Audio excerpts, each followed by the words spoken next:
Hi, I'm Peter Adamson, and you're listening to the History of Philosophy podcast, brought to you with the support of King's College London and the Leverhulme Trust, online at www.historyofphilosophy.net. Today's episode, The Goldilocks Theory, Aristotle's Ethics. There's this new branch of social science which calls itself happiness studies. I read about it in a magazine article, which related some of the surprising findings made in this field. For instance, it turns out that people who win the lottery are no happier than people who don't, and that, while being poor doesn't make you unhappy, living amongst people who are richer than you does make you unhappy. Now, I know what you're thinking. How do they figure out how happy these people are? Well, it's simple. They ask. For instance, they've asked lottery winners and other people to say on a scale of 1 to 10 how happy they are, and discover that the average answers are about the same. Lessons from this research are even being applied to government policy. For instance, it's useful to know, if you are running a society, that income equality may make people happier than absolute increases in wealth. Whenever I read something along these lines, I like to ask myself, what would Aristotle make of this? Would he endorse this new and exciting field of happiness studies? I guess Aristotle would say the same thing he always says, yes and no. He would certainly agree that happiness is worth studying, and even that it is of paramount importance, and the right goal to have in mind when designing a society. But he would also have a reservation, I think. He would raise a quizzical eyebrow at the suggestion that we can find out how happy people are just by asking them. Not only are people poor judges about what will make them happy, as the happiness scientists have shown by studying lottery winners, people are even poor judges about whether they are already happy, or so Aristotle thinks.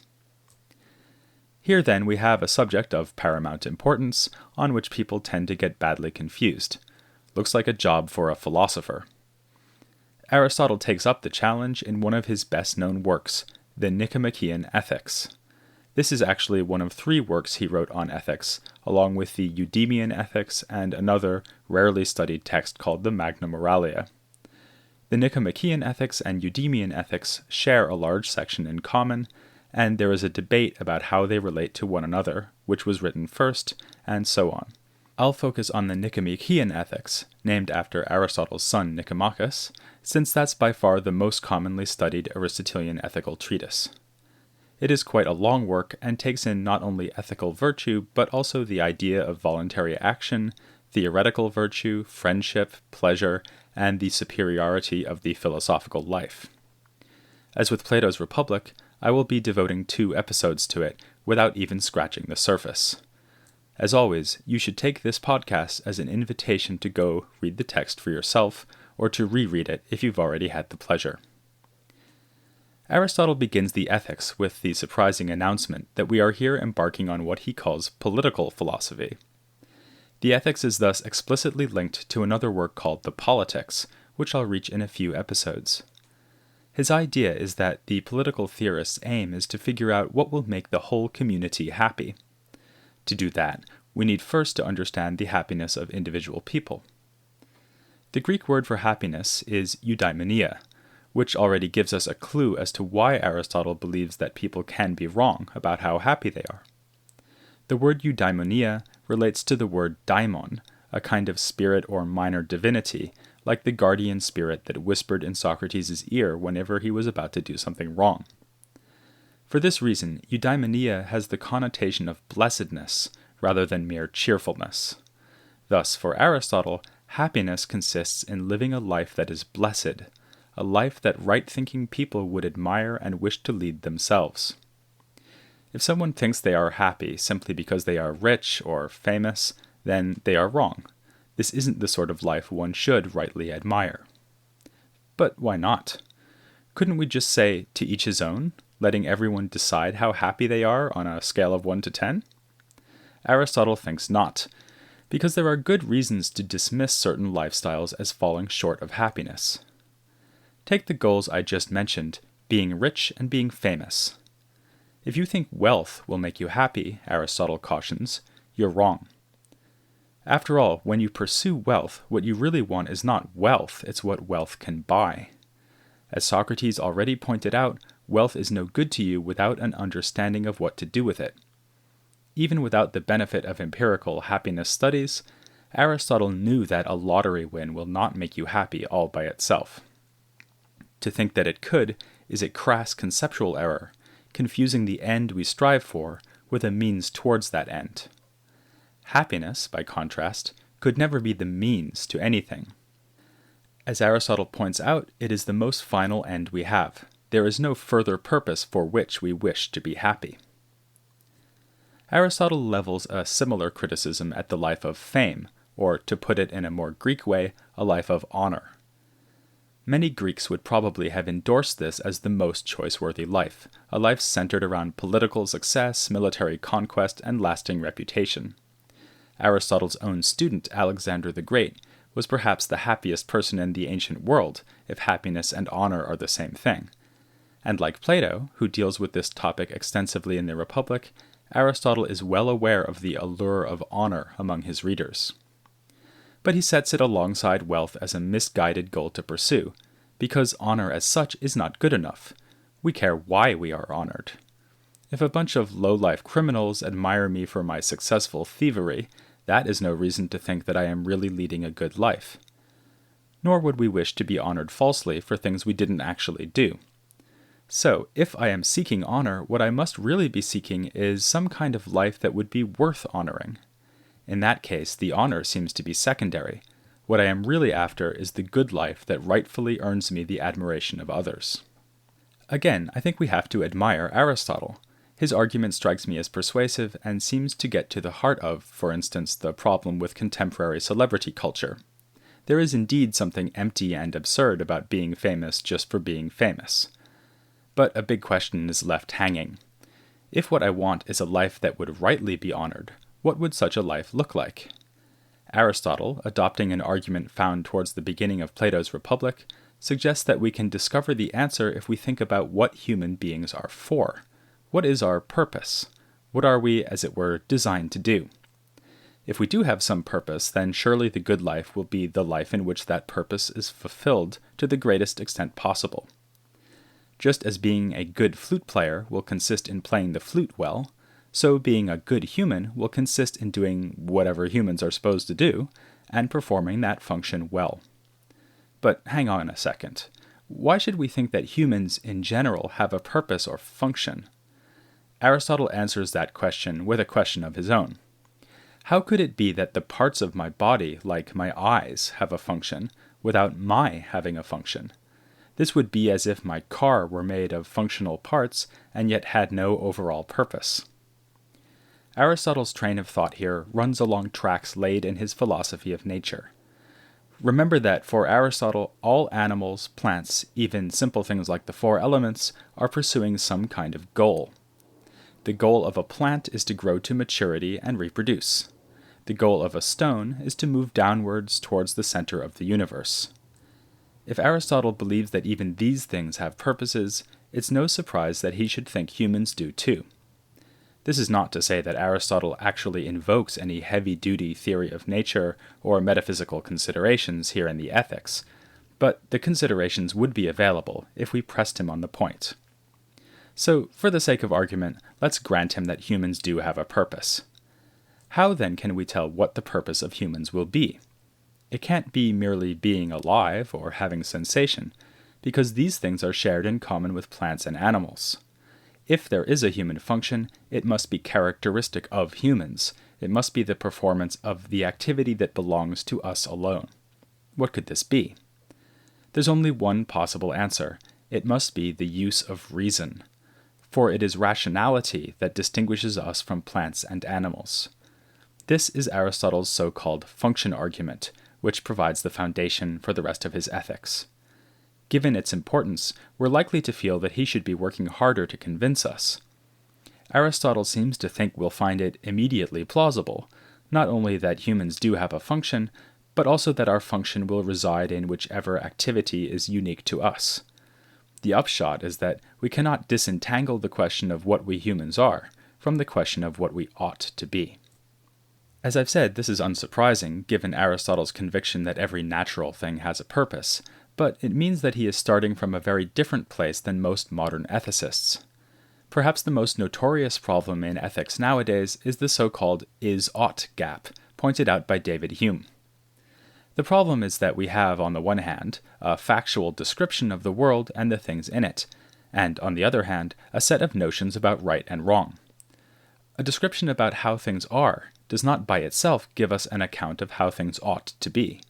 For instance, we can observe that some actions cause pain and suffering without thereby showing that those actions are wrong. To do that, we'd need to explain why pain and suffering are bad, why they ought not to happen.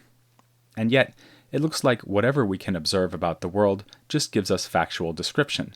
So where do we get morality from? It's an intractable enough problem that it has led some to ethical skepticism, but for Aristotle, it's a problem that never arises. For him, there is no way to describe the way things are without using concepts like purpose and function. These concepts are, as philosophers say nowadays, normative. In other words, they already imply value judgments. To put it more plainly, Aristotle thinks that saying what a giraffe is involves saying something about what a good giraffe would be like, and the same goes for humans. Finally, then, we have a fix on the happy life. It will be a life of reason, because that will be the kind of life that allows humans to achieve their distinctive excellence. We can now see why Aristotle thinks you can be wrong about whether you are happy. Your happiness is determined not by how you feel about yourself, but by how well you are using your rationality. Now, though, we're tempted to ask what any of this has to do with ethics. When we imagine ourselves using reason, we're more apt to imagine ourselves, say, doing mathematics, than, say, helping old ladies across the street. And if we think about people who are ethically defective, we don't think they are failing in respect of rationality. In short, Aristotle has to tell us what reason has to do with virtue, and what failures of reason have to do with vice. He has a very good story to tell here, and I'll get to it in just a moment. But first, I want to point out that, for Aristotle, the excellent use of reason would include things like mathematics. He devotes a whole section of the Ethics to excellence in the pursuit of knowledge for its own sake. He sees understanding, in effect, as a kind of non-practical virtue. Indeed, at the risk of giving away Aristotle's punchline, it will turn out that the life of theoretical inquiry is actually the happiest life of all. For now, though, Aristotle is trying to build a picture of human life in which rationality is fully exploited, including rationality in the practical sphere. Virtue arises insofar as the practical sphere is an opportunity to use our reason. But the practical sphere is the sphere in which we form preferences and perform actions, so virtue will be using reason to form the right preferences and to perform the right actions. On this point, Aristotle is admirably modest. He concedes that the range of practical situations we face is effectively infinite. There is no hard and fast set of ethical rules that can be applied to every case that might arise. Rather, practical rationality is, for Aristotle, the ability to confront each situation as it comes and to choose the right course of action in every case. This could be something as humble as choosing the right amount to eat at each mealtime, the virtue of temperance, or choosing to fight on a battlefield, the virtue of courage. Of course, it would be disappointing if all we could say is that virtuous action is the action that would be chosen by the virtuous person. So Aristotle adds a more general observation, perhaps the most famous idea in his Ethics, that the virtuous action will lie at the mean between two extremes. This is what a friend of mine likes to call the Goldilocks theory. Virtue is when you choose and enjoy what is not too much, not too little, but just right. Each kind of virtue is a mean between some excessive tendency and a tendency towards deficiency. For instance, temperance is the mean between gluttony and being overly abstemious. Courage is the mean between recklessness and cowardice. Generosity is the mean between stinginess and prodigality, and so on. Of course, this isn't to say that you should literally engage in everything in moderation. You can't do just the right amount of incest or unprovoked murder.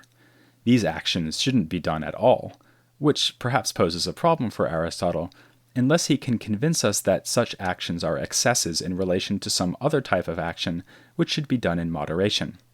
For instance, incest might be an excessive use of one's sexual capacities. Sex, unlike incest, is something that should be pursued moderately. Though that sounds reasonable, this part of the ethics is bound to remind us that we are reading an author from a very different culture. Consider how his definition of virtue as a mean would relate to Judeo-Christian morality. The Christian saints were not engaging in chastity, faith, and humility to a moderate degree, but rather striving towards perfect chastity, faith, and humility. If incest is excessive sexuality, then chastity must be deficient sexuality, so not a virtue at all, on Aristotle's theory. A nice example of Aristotle's cultural otherness here is his discussion of the man who has greatness of soul. The rather wonderful Greek word is megalopsuchos.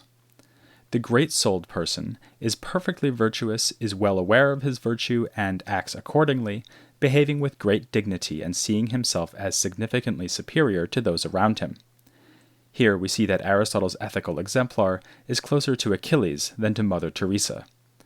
Aristotle would, of course, admit that you can be overly prideful, but the great-souled man has earned his massive self-esteem by being massively virtuous.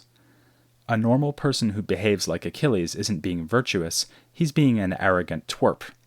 Neither, though, should Achilles act like a normal person. That would be to rate his own virtue too low. How then do we achieve virtue? This has already been marked as a political question. Aristotle thinks that people who do not grow up in healthy societies have effectively no chance of becoming virtuous. So a complete answer would mean looking at Aristotle's political philosophy. But in the Ethics, he already explains why our social upbringing is so important. Virtue is achieved by habituation.